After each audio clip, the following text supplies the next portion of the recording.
Lately, I've been reflecting on something that feels important to say out loud. We often talk about runes as symbols or as tools or as ancient wisdom handed down from another time. But somehow I want to step back a little and talk about the framework that holds the runes. Because without that framework, the runes lose their depth. And with it, they become something else entirely. Here's the simple truth. No practice exists in isolation.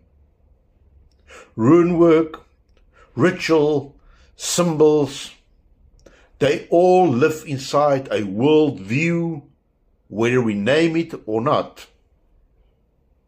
And if we don't consciously choose that world view, we inherit one by default.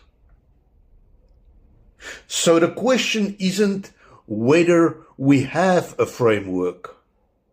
It is whether that framework is coherent, ethical, and capable of adapting to real life. For me, the runes are not a belief system.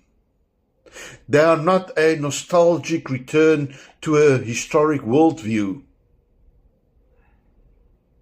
And they are not about escaping modern life.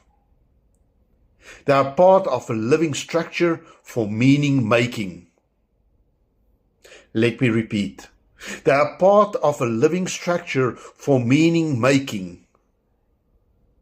A structure that helps you to orient power, desire, will, capacity, and finally responsibility.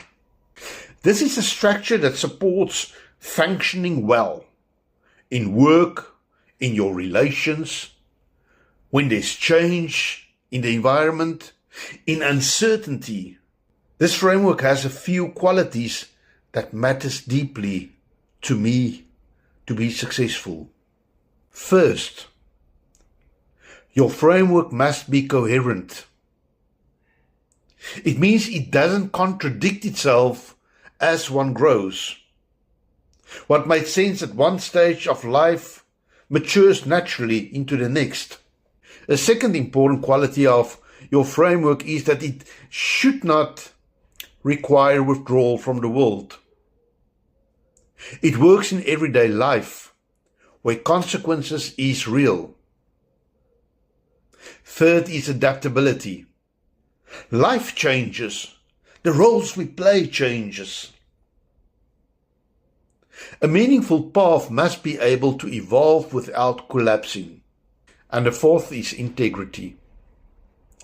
Insight is never separated from responsibility. Action is never separated from consequence. And finally, you require your framework to have balance.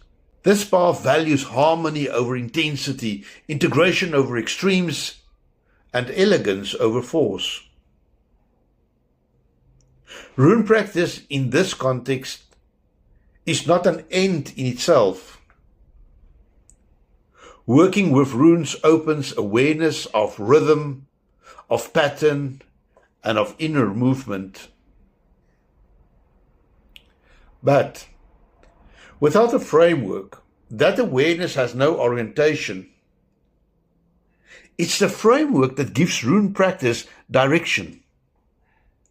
It places experience inside a larger structure of meaning, responsibility, and consequence. Without that context, runes can easily become symbols to collect, techniques to apply, or experiences to chase. But the outcome is lacking. Within a framework, rune practice becomes something else entirely, a way of aligning insight with action, inner movement with outer life, and personal development with an ethical grounding. This is where the runes do their real work. Not as isolated signs tattooed on our body or scratched on a tree, but as living markers of how consciousness unfolds in the world. I want to say this openly.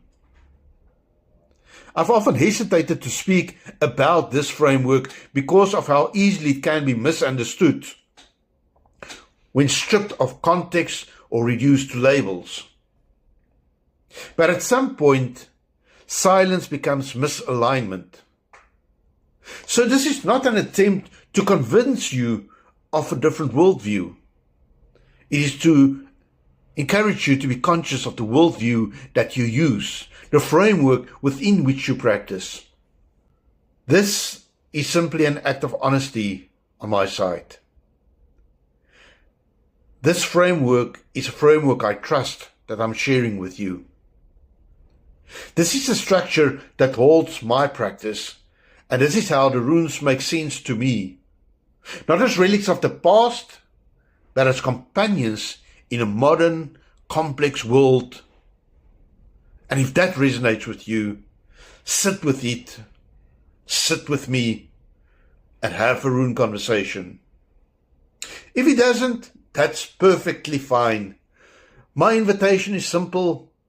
Don't ask what a symbol means in isolation. Ask what framework you're placing in it, because the quality of that framework will quietly shape the quality of your life. Until next time, stay present, stay grounded, and keep the conversation alive. Give me a thumbs up or thumbs down. Any reaction counts. And even better, leave a comment.